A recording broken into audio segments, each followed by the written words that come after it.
Welcome back. Welcome back to breathe. Just you, the breath, and the breakthrough. I'm your host, Farron Winter. And I'm so glad you've carved out this space for yourself today.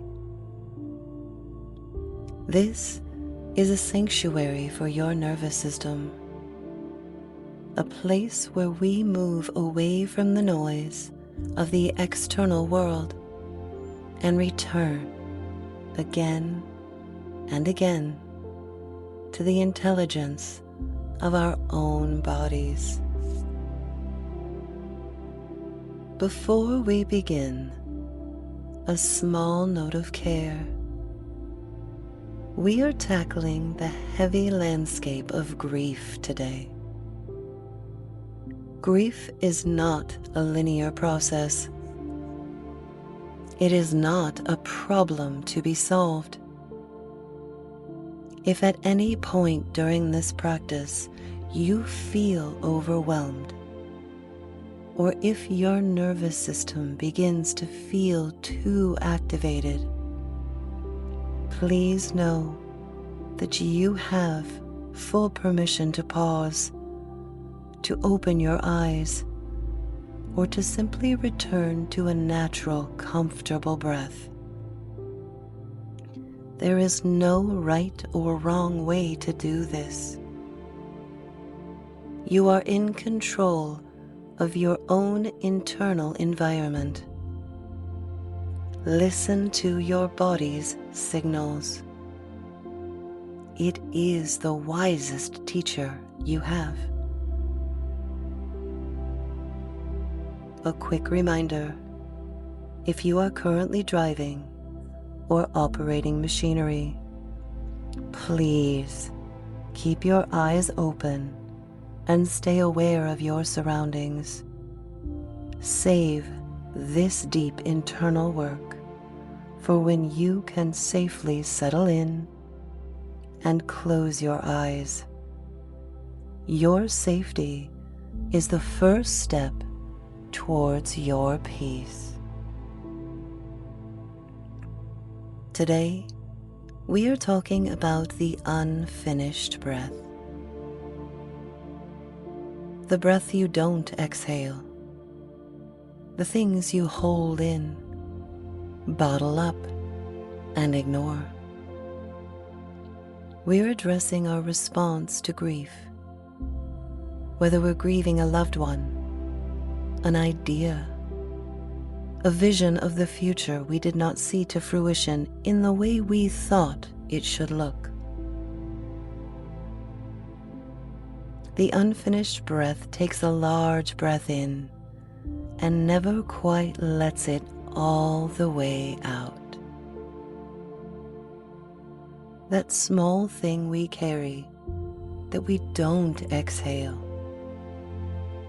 that gets stuck within us, dysregulating our system, adding to our stress.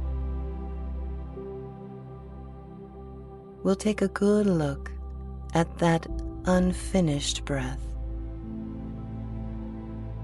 and find our stillness within it as we learn to let it go. We talk so often about holding space for others. We wear it as a badge of honor.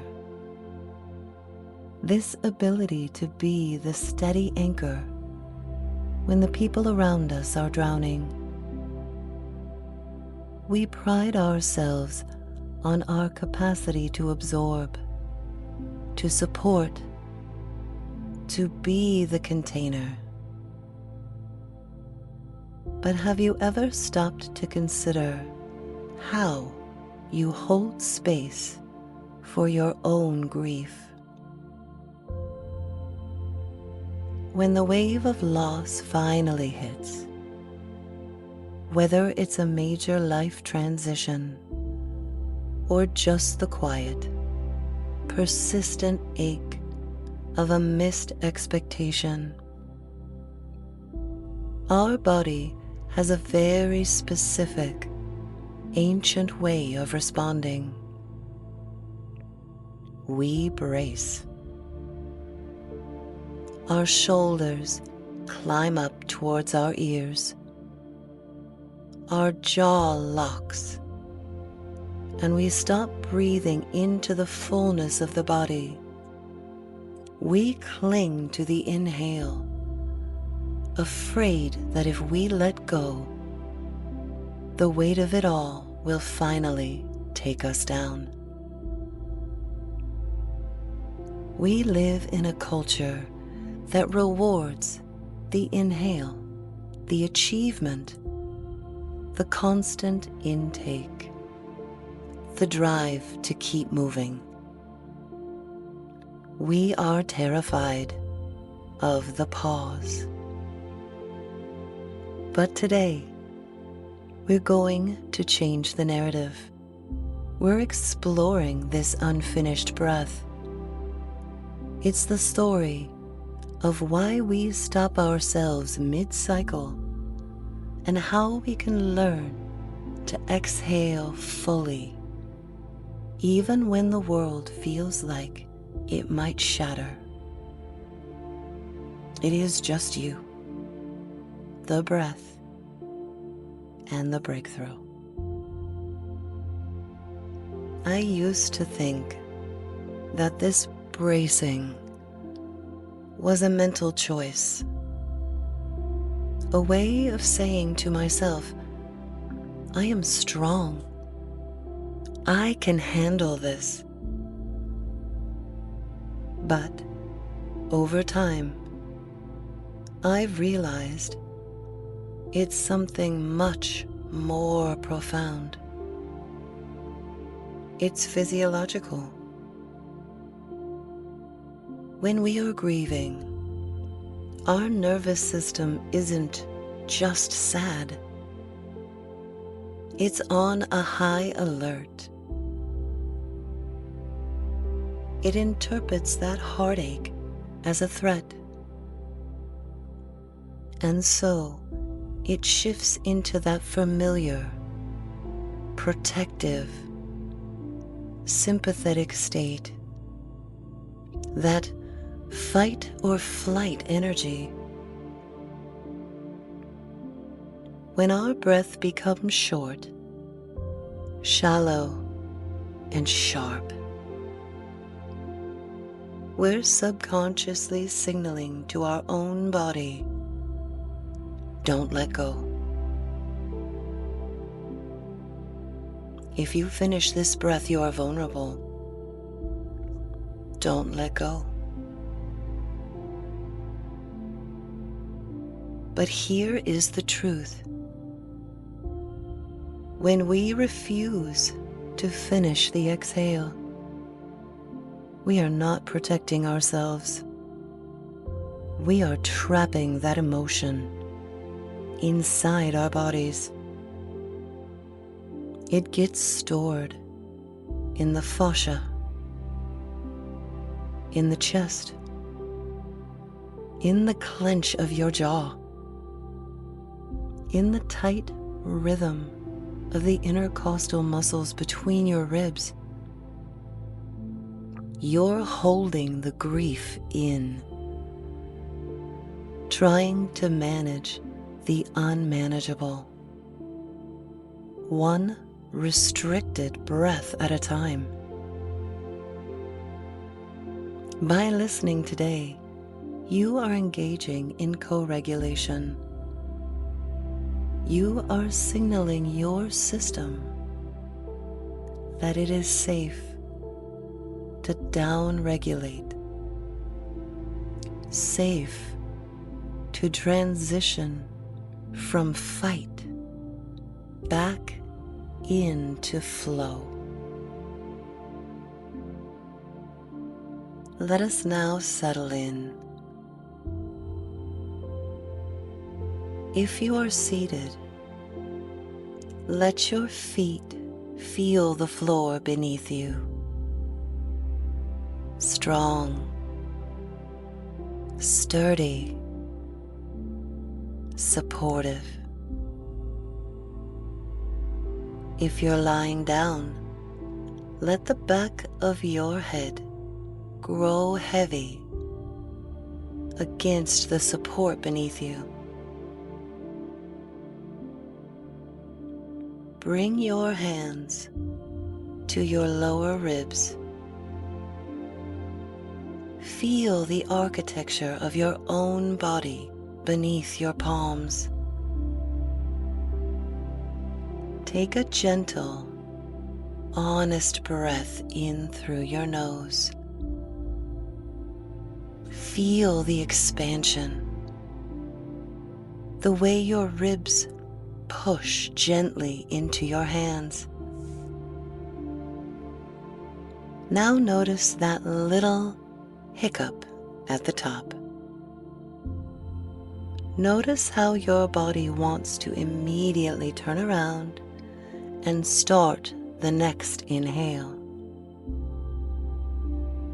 For just a moment, let's choose something different. Instead of rushing, linger here. Feel the fullness in your chest. Feel the fullness in your body. Feel the fullness. And then, so slowly, like honey pouring from a jar, begin to let your exhale go. Make it twice as long as your inhale. Exhale until there is truly nothing left. Empty the lungs completely. Sink into that moment of emptiness. The pause. The unbreath. This isn't a void. It's a release. It's where your nervous system finally gets the memo. You are safe. You can let this go.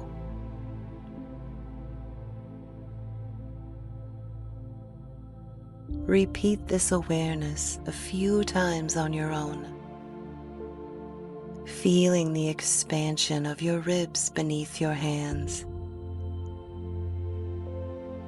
Letting your exhales slowly leave the body with intention until the very last drop.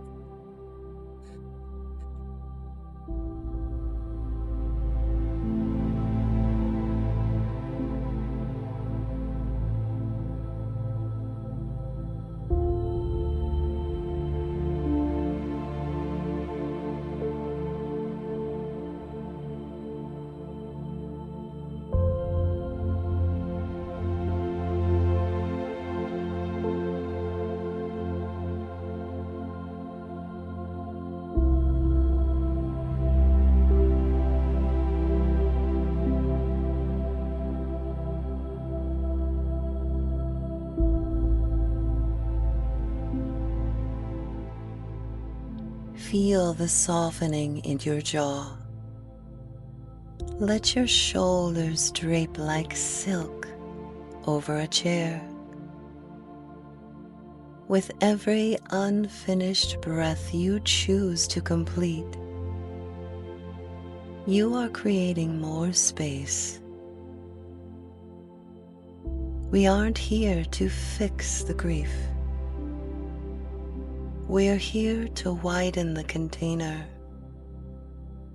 so that you can process, feel what you need to feel, and eventually let it move through you so you may let it go. Stay with this rhythm of your breath for just a few more cycles. Let your breath become effortless once more. Like the tide naturally pulling away from the shore, there is no rush to return to the surface. Notice how your body feels now compared to when we first sat down. The slight hum of your nervous system, the quietness in the space behind your eyes. This, the feeling you are resting in right now, is your new baseline. Carry this softness with you as you slowly begin to deepen your breath, perhaps welcoming a wiggling of the fingers, a wiggling of the toes, grounding yourself back into the room around you. The next time you feel that familiar tightness in your chest, that habitual bracing, try to catch yourself. And remember, you don't have to finish the breath to prove that you are strong. Sometimes the most courageous thing you can do is simply finish the exhale. Let the tension go and trust that the next breath will be there waiting for you when you're ready. Thank you for being here.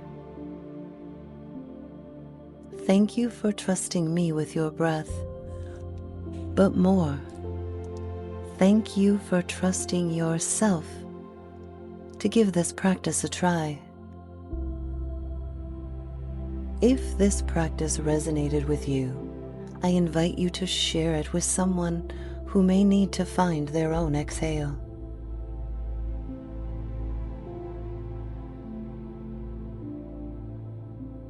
This is Breathe.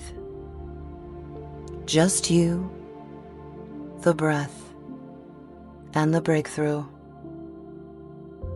I'm Farron Winter, and I'd love for you to stay connected with the show. You can find all episodes, resources, and ways to support at farronwinter.com/links. This podcast remains a labor of love and completely ad-free, so that this space can remain quiet, intentional, and uninterrupted.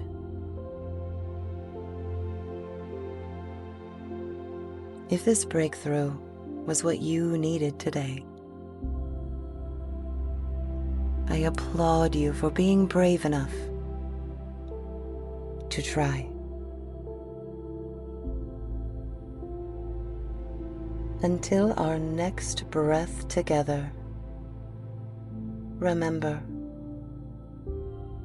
that completion is the start of true healing.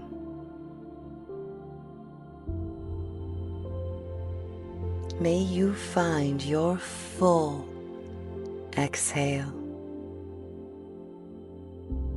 and I'll meet you in the stillness.